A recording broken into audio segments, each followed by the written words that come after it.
Hello and welcome to another video.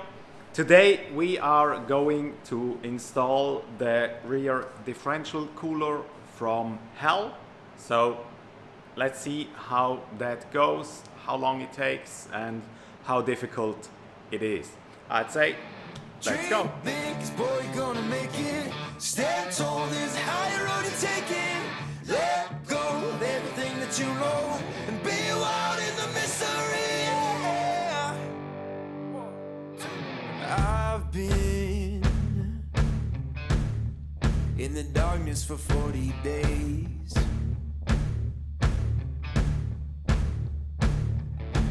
I've been searching for holy flames, a sign to light up the way. So can you help me out?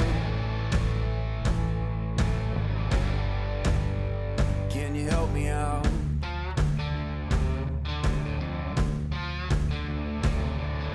I've been more certain of truth before.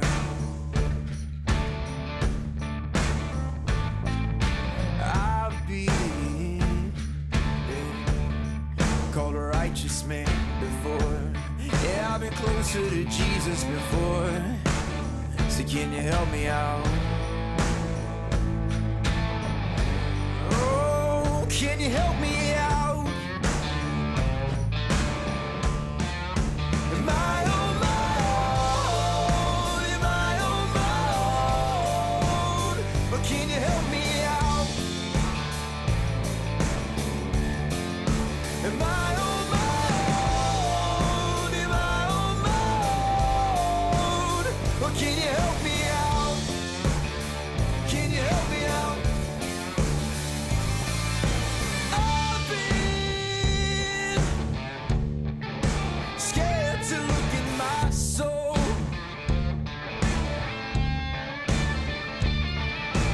I've been afraid I would follow the road. Yeah, afraid of the things I've been told. So can you help me out? Oh, yeah. Can you help me out? Am I on my own? Am I on my own? Or can you help me out? Am I on my own? Am I on my own? So we just installed the rear differential cooler and it works it fits pretty nicely. How it works we'll see when we're back on track, but for now installation was a little bit complicated maybe, but there are some things which HEL could have made better, which would just made the process of installation so much easier. But I'm gonna tell you that in a second. So now let's just have a look at the installation or how it looks underneath the car. So this is it installed. There's the temperature switch just adapted to the lower fitting. Then we have the upper one. Everything is very, very tight. But what I do like is they have this additional cover for the hoses, at least where you need it.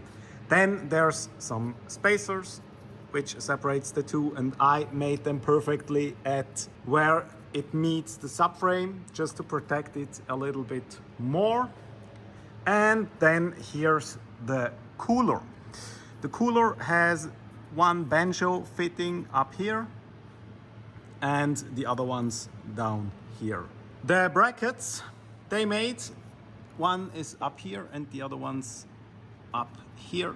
They fit okay-ish. We had to bend this one a little bit. We bent the subframe because that's metal and that's aluminium. We just bent this one because I don't want to break this, so we bent just this, but you need just to turn it a little bit and then it fits quite nicely. So installation was Okay, one thing they could have made better, I'm gonna show you in a second. It's just very small detail, but the whole installation process is very well described, but they printed it out black and white, and sometimes you barely can see where everything goes. So if they just printed it out in color, it would have been so much easier. I don't know how much they saved because they printed it in black and white, maybe, I don't know, 2 or 3 cents or maybe 10 cents. So yeah, they should have just printed that in color, which would have made the whole process a lot easier. Everything else is very well described and fits quite nicely. So let's have a look at the installation right here. I just removed this one so we can fill the whole system. You fill it through this right here. The pump just connects or just is bolted with this. They also fit absolutely perfect. Everything's a little bit rubber under here and underneath the pump. This one's also fitted quite nicely. Another separator, another one. We will add another one, but that will be made when we're finished. And in here we aren't finished as well. We have to check every installation point down here, make sure that it doesn't scratch anywhere, and just reroute it. The whole thing is managed by this relay. This one's gonna get the signal from the temperature switch down there, and then it just will activate the pump. Quite easy. That's the whole process of installation. The hole down here, this one's a little bit tight, so it's also gonna be a little bit tight when we're finished, but we have to put the grommet back in so that it doesn't damage our oil lines. So that's it, how you install the oil cooler kit for the rear differential. It takes 3 hours, maybe 3 to 4 hours. When you've done it once, it's much easier. It's gonna be much faster, but 3 to 4 hours if you do it the first time. And I would advise being 2 people, because when you have to route all the oil lines, it's just much easier if you're with a second pair of hands. It just helps a lot. It just makes it easier, the installation. So yeah, but that's it for this video. I'm gonna show you how it works after our first track day. We'll see. Thanks for watching. Have a good week. Goodbye.